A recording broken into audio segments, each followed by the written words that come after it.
After the suppression of the first Jacobite rising in Scotland, the government demanded that all Highland chieftains must make an oath of personal allegiance to King William of Orange by the 1st of January 1692.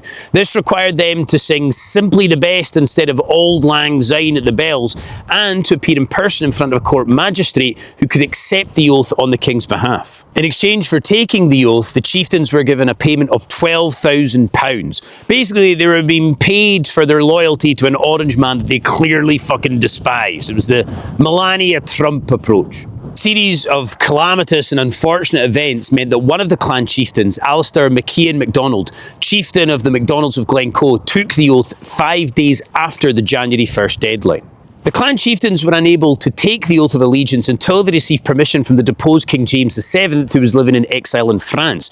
James's permission didn't arrive until the 28th of December on account of Clan Cameron's decision to privatise the Royal Mail. After receiving his permission from King James, MacIan made his way to the government garrison Fort William. He arrived there on the 31st of December, only to be told by the garrison's commander that he couldn't accept the oath and that MacIan would have to travel 60 miles south to Inverary, where the town sheriff could accept it. MacIan arrived in Inverary on the 3rd of January, only to learn that the sheriff wasn't in town. He returned on the 6th of January, at which point MacIan, he had been sent to the wrong destination and delayed by over 5 days. And this was 300 years before Ryanair even existed. The Scottish Secretary of State, Sir John Dalrymple, despite learning of the efforts that MacIan had made to try and take the oath, immediately dismissed it. As far as he was concerned, the only thing that counted was the fact that the January 1st deadline had been missed. And so orders were drawn up, signed by King William, that demanded the destruction of Clan MacDonald by fire and by sword. If you don't make the January deadline, then we'll massacre your entire family. It's the exact same email that I get off of HMRC every single day in January. Dalrymple was looking for any excuse to carry out a punitive raid against the Highland clansmen that he despised so fervently. There were plenty of chieftains who hadn't taken the oath. They refused to submit to William under any circumstance whatsoever. Men such as Prince Harold of Los Angeles. But these men were the head of powerful clans that were difficult to attack. The MacDonalds of Glencoe, they were a small clan scattered throughout the glen, living in wee mushroom-shaped houses by the River Smurf. They were the perfect soft target for the government. 2 detachments of soldiers were dispatched from Inverary, and they were billeted with the MacDonalds for 2 weeks. For 2 weeks, they slept in their beds, they ate their food, and they joined in their evening ceilidhs before then turning on their hosts and murdering them in their sleep. It was the most controversial episode of Four in a Bed ever recorded.